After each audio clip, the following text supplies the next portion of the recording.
I'm Andy Alvin. And I'm Damon Lowney. And we're standing in front of two GT3s today. And we're going to find out if there's a difference between a GT3 and a GT3 Touring.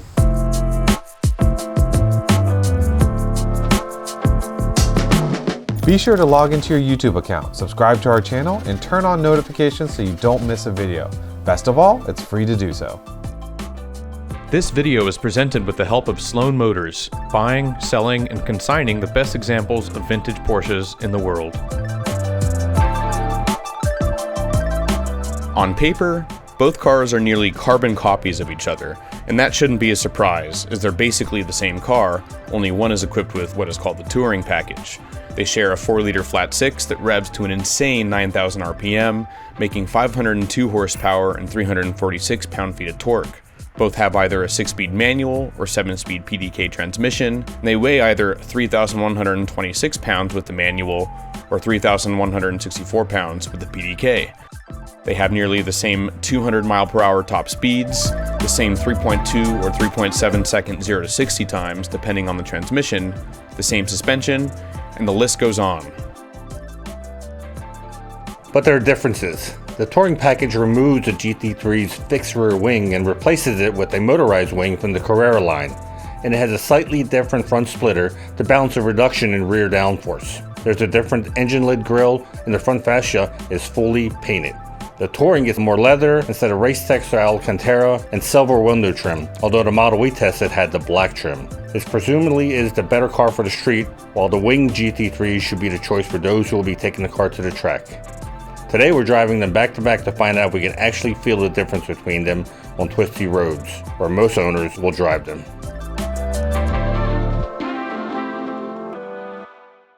No matter what you do, you're in a sporty setting in the GT3. You can definitely tell this is a special car. The gear shift lever has a bit more of a heft and notchiness to it.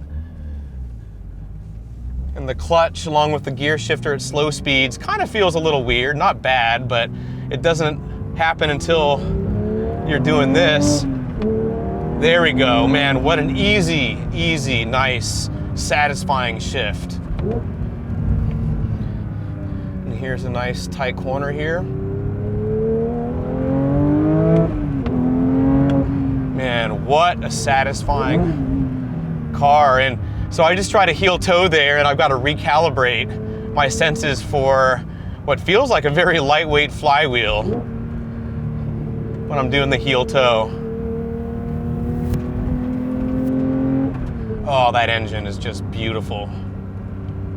So I'm actually surprised here. You know, you hear a lot of people say a GT3 is compliant, but it's stiff. And this car with its new double wishbone front suspension is indeed stiffer than the last car, but it actually feels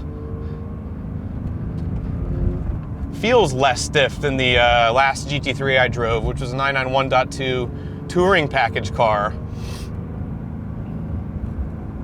Yeah, it's definitely more compliant, more comfortable over a road like this, which isn't perfectly smooth. Yeah, the steering is super sharp. I do like Alcantara on a steering wheel. You know, it's not something that will probably last a long time, you know, before you have to replace the Alcantara. It gets pretty grimy, but when it's new, I do love an Alcantara steering wheel. Yeah, part throttle, upshifts, you know, not quite as easy as in, you know, a 911 Carrera, but it's because this car really comes alive when you're driving it hard. It really likes to be shifted a little more quickly, you know, as if you were at a racetrack than just puttering around town. Oh, that sound. It's so good. First time full throttle in first gear in this car, so let's do it. Oh my, wow. Oh, man. It's so easy. This car works with you so well. You know, I look back into the rearview mirror, and no matter what position the mirror's in, there's no way you're gonna see all of the traffic behind you with that big wing. And I know for a fact that these speeds, you're not gonna feel the wing. You know, you're not gonna feel the downforce All it's doing is standing in your way. You know, that's one thing a GT3 is not as good at is sight lines for when you're driving around, something the Touring will be better at. So we're gonna get up to some twisties here in a second. I'm gonna focus a little bit on driving.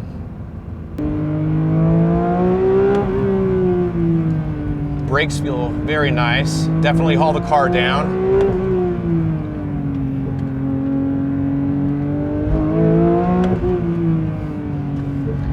It's hard to think that so many, 10 years after the GT3 RS 4.0 and 2012, you can buy a GT3, a base model with 500 horsepower and better performance, I'm sure.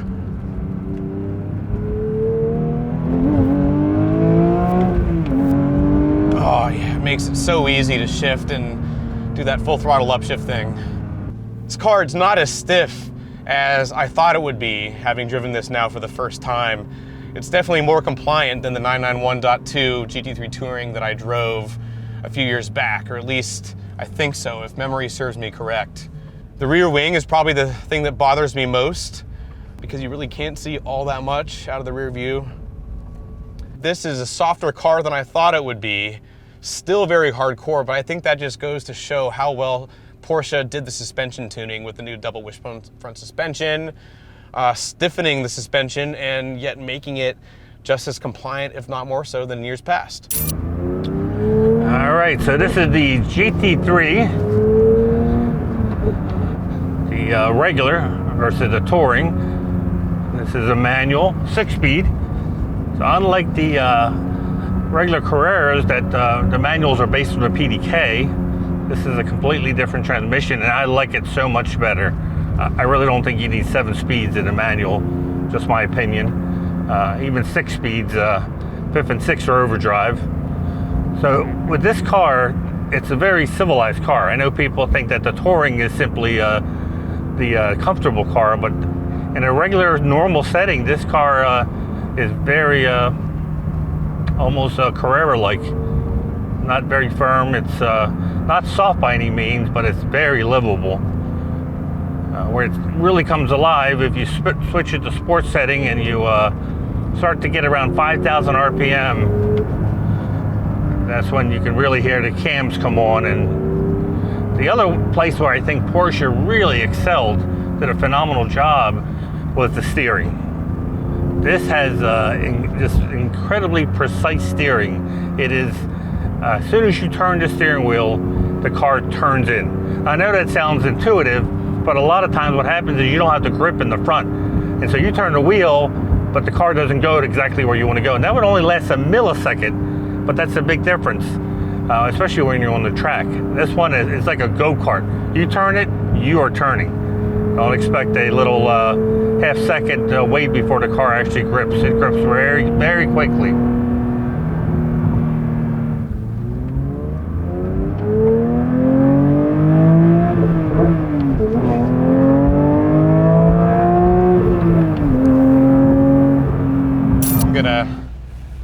Drive the GT3 Touring, which has a 7-speed PDK in normal mode and in automatic mode at first, because I've got a feeling if anything is going to make this car feel soft or softer, or at least more approachable than a 6-speed manual GT3 like the one we just drove, it's going to be that automatic transmission or dual clutch.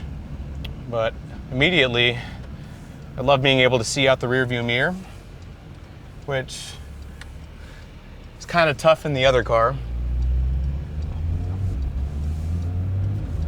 Yeah, PDK definitely makes it a little easier to drive. You can just get in and forget. Yeah, somehow it kind of dulls the edge a little bit, PDK for sure. Oh yeah. But it lets you focus on the other parts of driving. So I'm going to put this into sport mode real quick, because PDK is famously known to select the gear that you should be in better than you can. Yeah, it's very nice. We put it into track mode, and look at that, it turns ESC and traction control off. So I'm not gonna do that. Yeah, there's definitely a sense of occasion with the 6-speed manual compared to the PDK. At least when you're driving around on roads like this and you're not really going for it, you're just driving kind of slowly, you know, PDK definitely kind of ramps down the intensity level a little bit because there's just one less thing you got to think about. And with as high strung as the 4-liter flat 6 in these cars are, you know, it's really a sense of occasion when you get to row through your own gears with the 6-speed manual. You almost feel like there's stakes involved, you know, like when you're approaching that 9,000 RPM red line and you have to step on the clutch and move the shift lever, you know, like it's a dance that you feel rewarded with when you do it correctly. Whereas with PDK, like it just shifted up and there it's down again. So yeah, ooh, it's nice. But yeah, left in automatic mode, it feels more like a normal 911. Not softer. In fact, the suspension feels pretty much the same to me. I'm gonna slap it into manual mode. So I'm gonna try the launch control here, because that's pretty intense.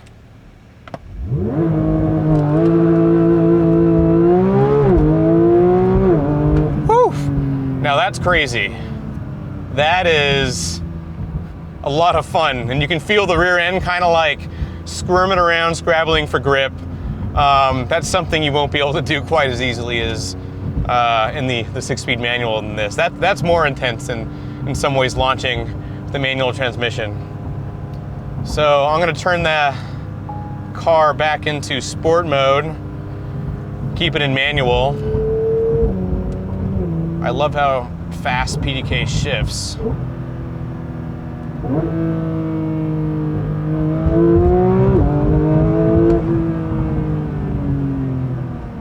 Car's definitely not softer than a regular GT3, although it does feel more approachable with PDK, and in addition to extracting every last bit of performance, making a car more approachable is partly what PDK is all about.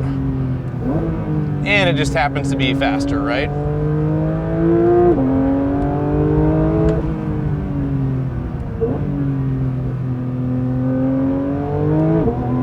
Yeah, this is awesome.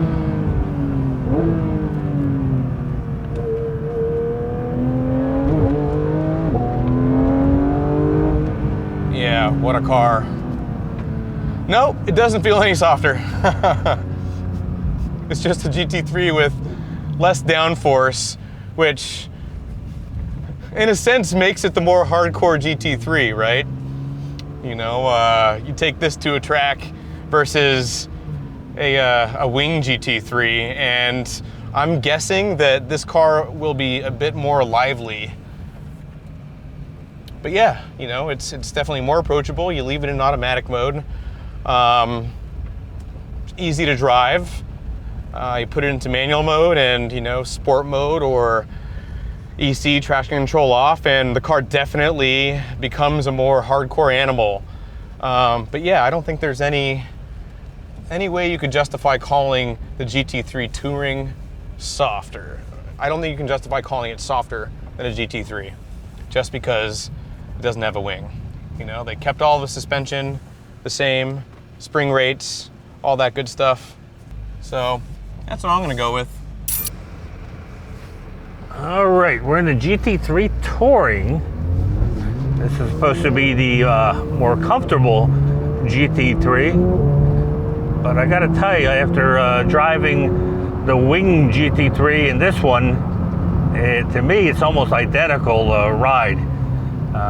Put it in sport, it becomes very aggressive. Put it in normal, and it's very compliant. Very, I'm gonna say touring-like, but more like a regular Carrera, just a little firmer, but certainly not uncomfortable by any means. When I drove the other regular GT3, I also mentioned about the steering. And what I didn't mention is that part of the reason the steering is just so precise. is it has rear wheel steering as well.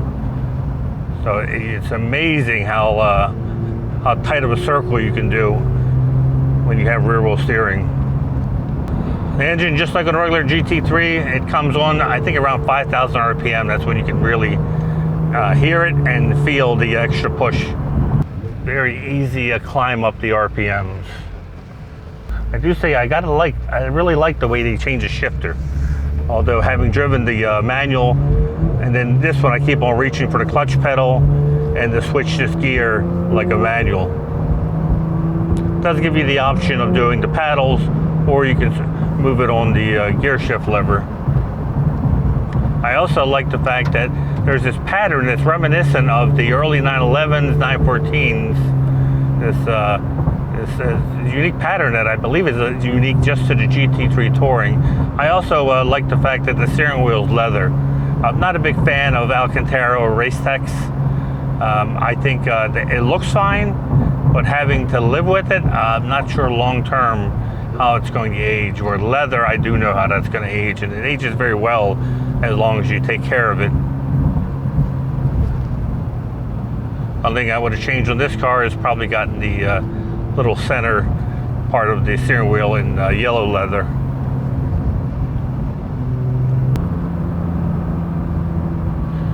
You can see I'm not shifting gears manually. The PDK is just so superior that I can just focus in on driving.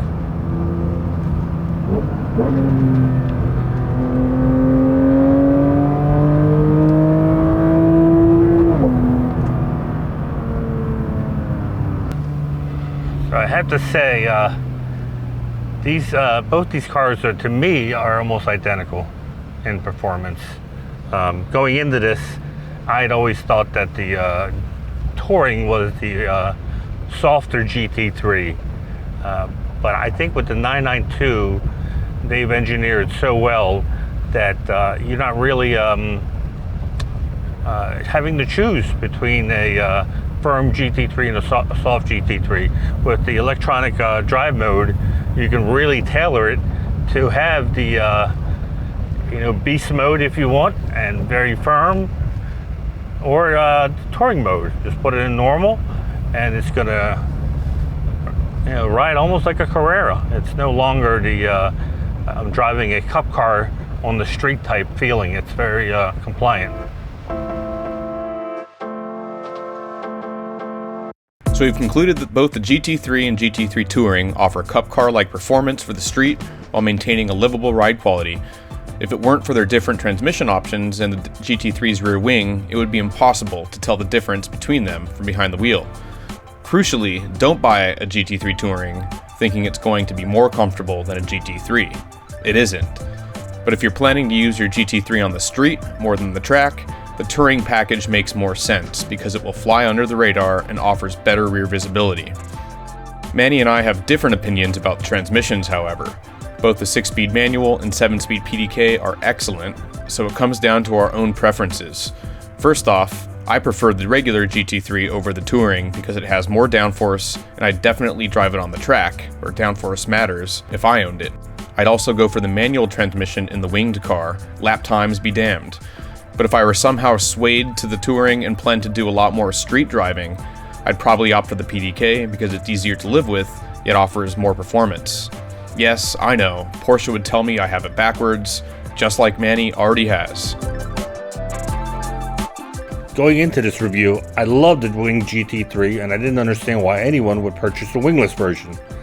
My view was if you're driving a race car for the street, then don't hold back and show off that wonderful wing. Alas, after a few hours in both versions of the GT3, I discovered the charm and inherent magnetism of the Touring model.